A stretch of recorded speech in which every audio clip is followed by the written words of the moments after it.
Imagine waking up one morning in Nebraska and discovering that everything you've worked for the past 20 years, every pasture, every head of cattle, every carefully negotiated contract with international buyers is simply gone. Not because of a natural disaster or a disease outbreak, but because of a decision made thousands of miles away in the quiet of the port of Shanghai. In the space of a few hours, more than 150,000 tons of American beef were rejected without warning, with no official statement, with no convincing explanation, only silence and devastation. For U.S. beef industry leaders, this moment should have signaled the opposite. Optimism was growing that China would lift restrictions on U.S. beef imposed since the 2003 mad cow outbreak.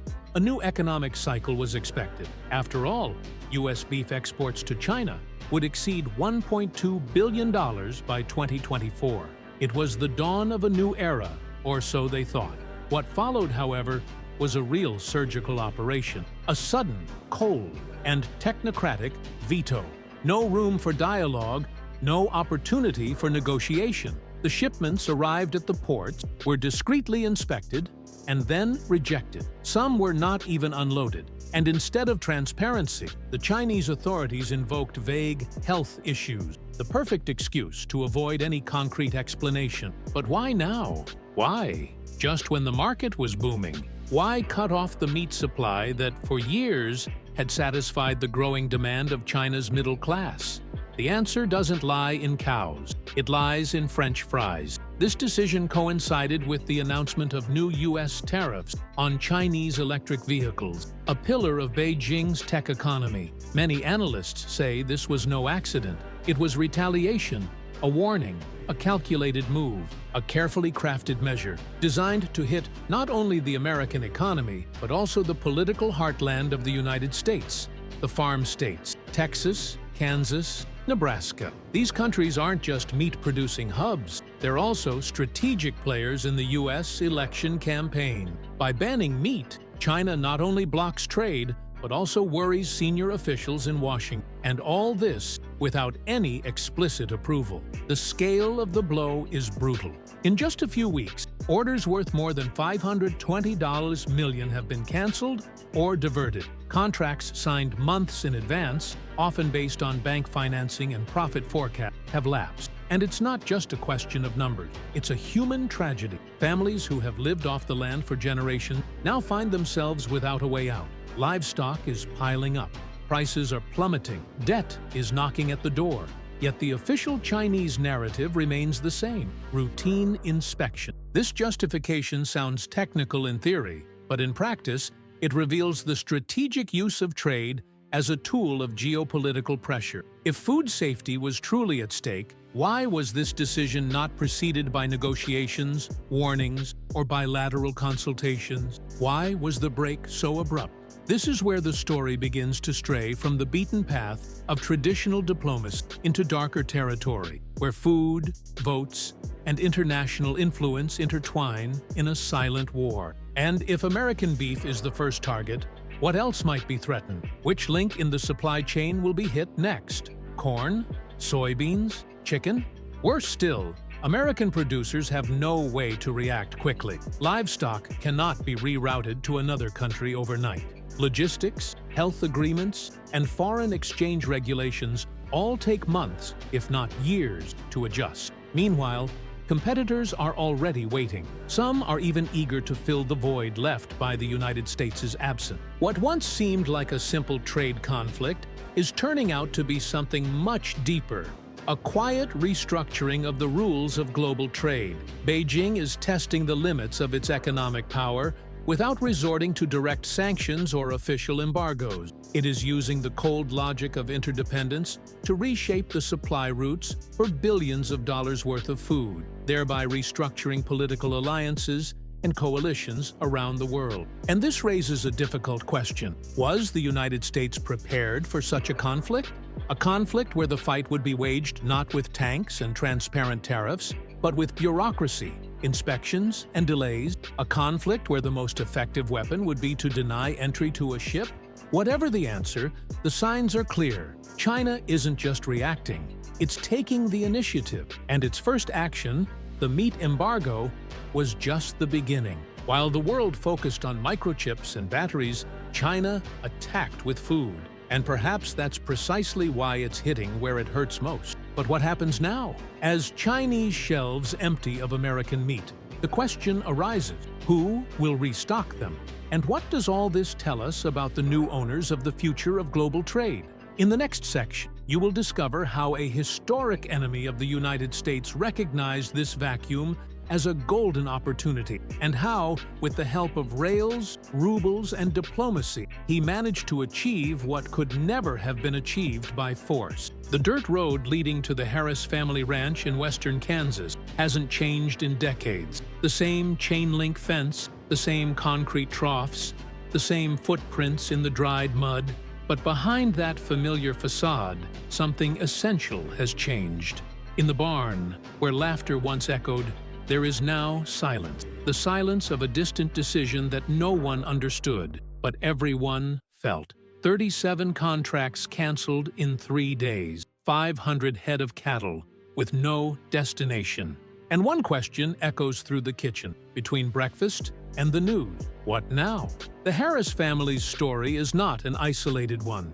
In the heart of American agriculture, from Nebraska to Oklahoma, from Iowa to Texas, the impact of China's rejection of American beef was immediate and devastating. In a matter of weeks, orders worth more than $520 million disappeared. And these aren't large companies capable of diversifying their markets with a single phone call. These are families, small farms that depend on a single contract to pay their employees, run their machinery, feed their livestock, and cover last winter's debts. The problem is that the domestic market can't absorb this glut. When tons of beef destined for China are returned or never leave the country, local slaughterhouses run out of room to store it. Prices collapse within hours. Beef that once cost $1.85 per kilo drops to $1.21. And what does this mean for small producers? They sell below cost. They lose months of work, and they watch a truck leave at a loss. But the ripple effect extends beyond livestock. Animal feed suppliers, who depend on predictable orders to keep their plants running, are starting to lay off workers. Rural hauling companies, with razor-thin profit margins, are forced to slow their trucks for lack of goods. Cold storage facilities in states like South Dakota and Missouri are seeing revenues plummet by 40%. And what appeared to be a trade conflict between major powers suddenly turns into an invisible structural collapse, invisible to city dwellers, painfully visible to rural residents. Imagine this: you're a third-generation producer. You've done everything right. You've modernized your traceability systems, complied with international animal welfare standards, and signed export contracts with certified slaughterhouses. Yet, one Tuesday, you wake up to find your most important market, the one that accounted for more than 40% of your revenue, has been cut off. Not because of your fault, not because of inefficiency, but because of a strategic decision by Beijing in response to the technology tariffs announced in Washington. And how do you explain this to your employees? How do you explain to your children that they have to cancel their vacation? How do you answer the phone when you tell the bank that your April salary will not be paid? The collapse is silent. It doesn't scream. It permeates routines, incomes, and moods. In supermarkets, prices appear stable. But behind the scenes, farms are closing. Trucks are immobilized. People are quitting their jobs because they can no longer compete with foreign imports, or because production is no longer available. Meanwhile, official statements remain carefully calculated. The Chinese side speaks of quality control. American spokespeople try to calm things down. We are examining strategic measures, but all this rhetoric is harmful. It is of no use to those caught between a tariff war and the struggle for global influence. And the cruelest part, many of those affected didn't even know they were at war. For them, it was all about trade, produce, sell, deliver. But now they're discovering that food has become a weapon, that meat can be used as leverage, that produce from an Amarillo farm can serve as a bargaining chip in the diplomatic chessboard between two superpowers. And it doesn't just affect producers, it affects us all. Because when the agricultural sector struggles, it affects supermarkets, related industries, regional inflation, and the economic stability of entire country. The food that reaches your table goes through a supply chain that begins there, in the mud, on the farm, in the contract that someone is trying furiously to renegotiate. The question remains, are we ready for a world where food trade is no longer determined by market logic, but by geopolitical criteria, where a container of meat could be banned not because it is contaminated, but because it comes from a country with which there are disagreements over semiconductors? In their quest for new markets, producers face persistent obstacles, sanctions, regulations, and phytosanitary restrictions. And as they try to reposition themselves, the competition is already there, filling the gap, quietly, without much publicity, but effective. What we are experiencing is not just a market crisis, it is a turning point, a transition from predictable to conditional trade. Political trust, diplomatic alignment, and strategic infrastructure are as valuable in this context as high-quality protein. If you've made it this far, it's because you're interested in what's happening beyond the news. This awareness is the first step in countering the influence of misinformation. I invite you to join this community that wants to see the world beyond numbers, contracts, and statistics. Like this story if it resonated with you. Subscribe to the channel to follow the next chapters of this global change that affects you, even if you live thousands of kilometers away. Because the truth is this, in a world where food becomes currency, no one is truly out of the running. In the next episode, you'll discover how a historic rival of the United States took advantage of this vacuum to act swiftly and build a new trade corridor directly through the heart of China. And, who knows, the future of global geopolitics, as thousands of containers of American meat remained stuck at ports or diverted to more affordable alternative markets. Another flow was gaining momentum, but it wasn't coming from Texas or Nebraska. It was crossing the icy roads of Siberia and reaching logistics centers in western China. Silently and with surgical precision,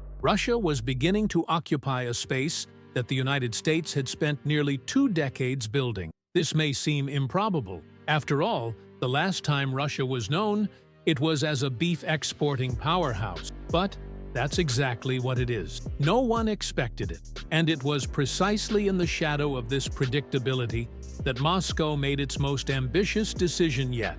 In the first quarter of 2025, Russian beef exports to China increased by more than 300%. This wasn't a fluke, but a geopolitical maneuver. But how did Russia manage to achieve this goal so quickly? The answer lies in a series of carefully coordinated measures implemented starting in 2023.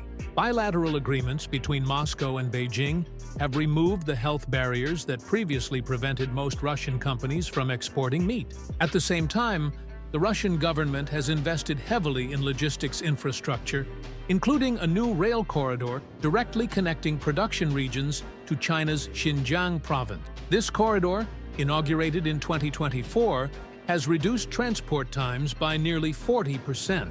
What once took weeks by sea now arrives by land in a matter of days, eliminating the need for Western-dominated trade channels. But that's not all. Transactions are conducted almost exclusively in rubles and yuan, avoiding the dollar. This may seem like a simple technical detail, but it's revolutionary. It protects the company from potential financial sanctions and creates a climate of mutual trust. And trust is worth more than any audit certificate.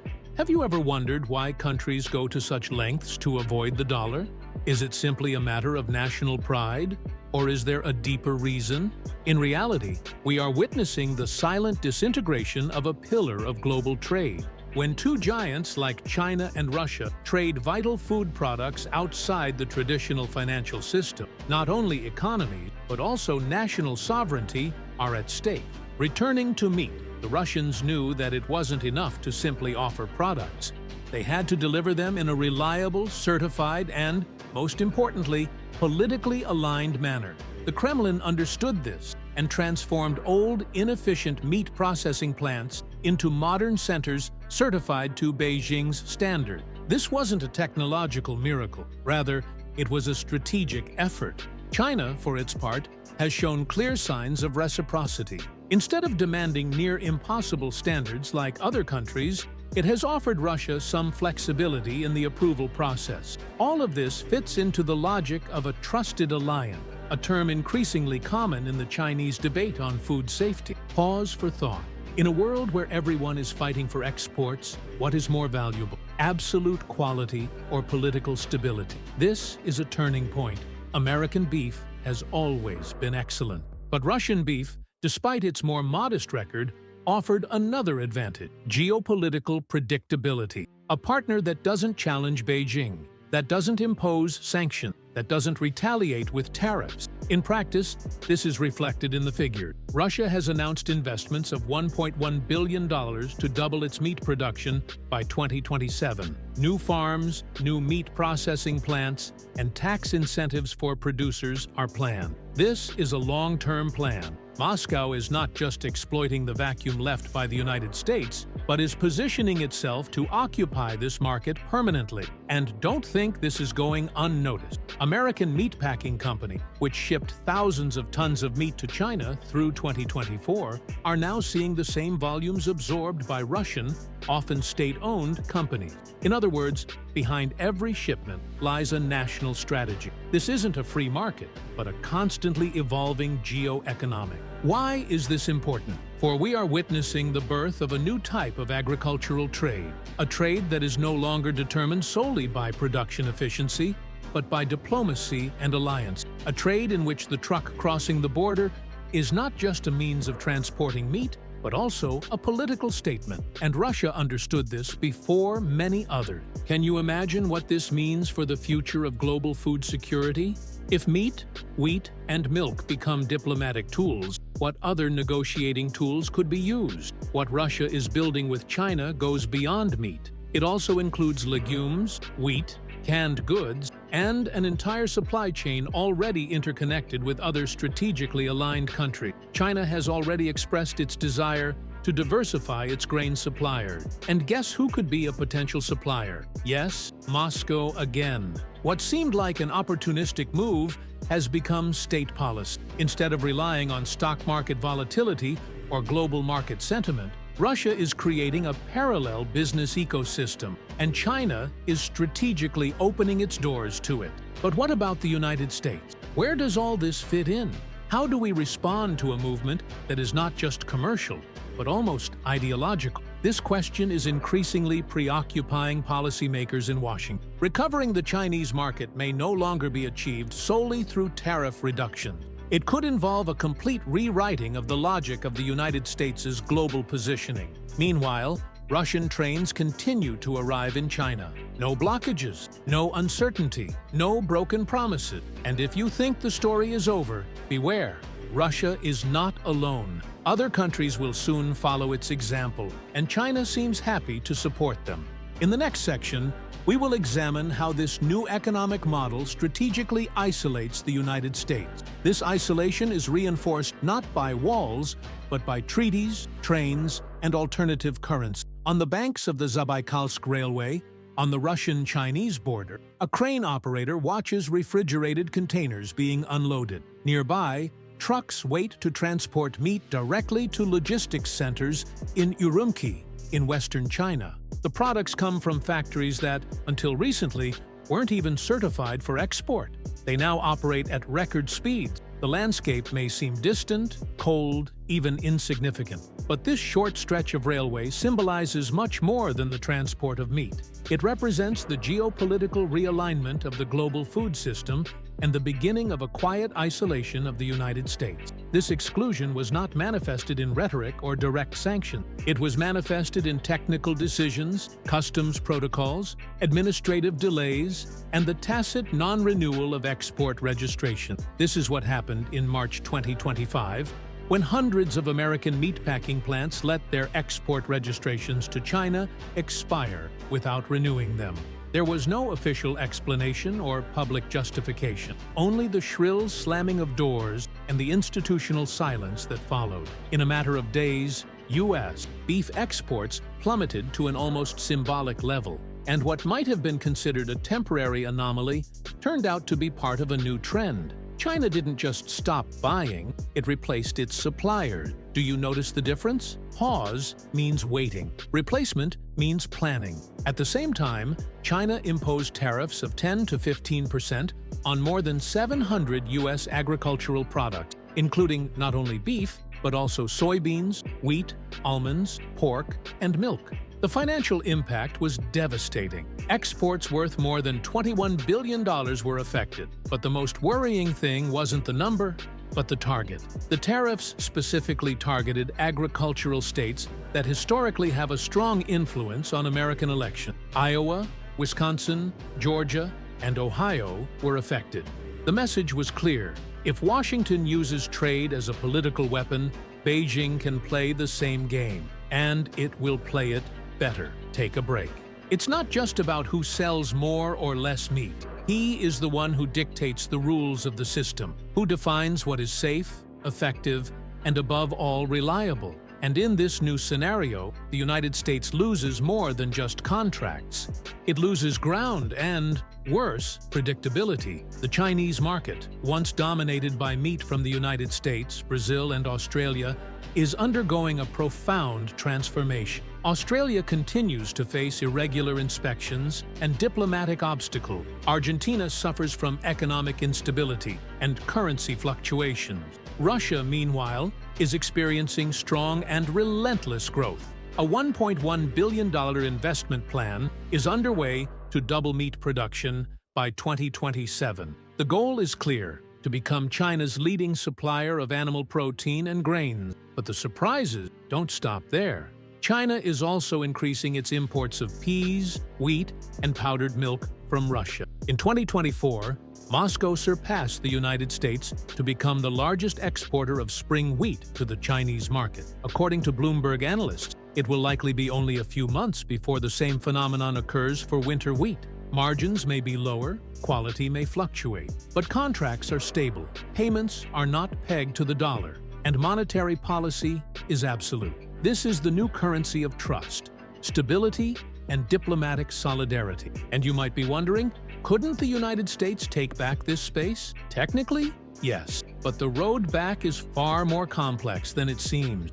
It's not just about lowering tariffs or renegotiating contracts. The trading system has already been redesigned. New railways, new certifications, new phytosanitary protocols, and, most importantly, new trade practices have been created. China has learned to live without American beef. In fact, it is creating a system where it may no longer need it. Pause to think. If a customer adjusts to your absence, you haven't just lost a sale. They have lost their relevance. Rebuilding would be difficult, even with stable diplomatic relations. But given growing tensions between Washington and Beijing in areas such as technology, security, and energy, it seems increasingly unlikely that the United States will return to the top of China's preferred supplier list. Added to all this is a worrying detail. While the United States waits for a ceasefire, China is signing multi-year contracts with its new partners. These contracts include payments in local currency,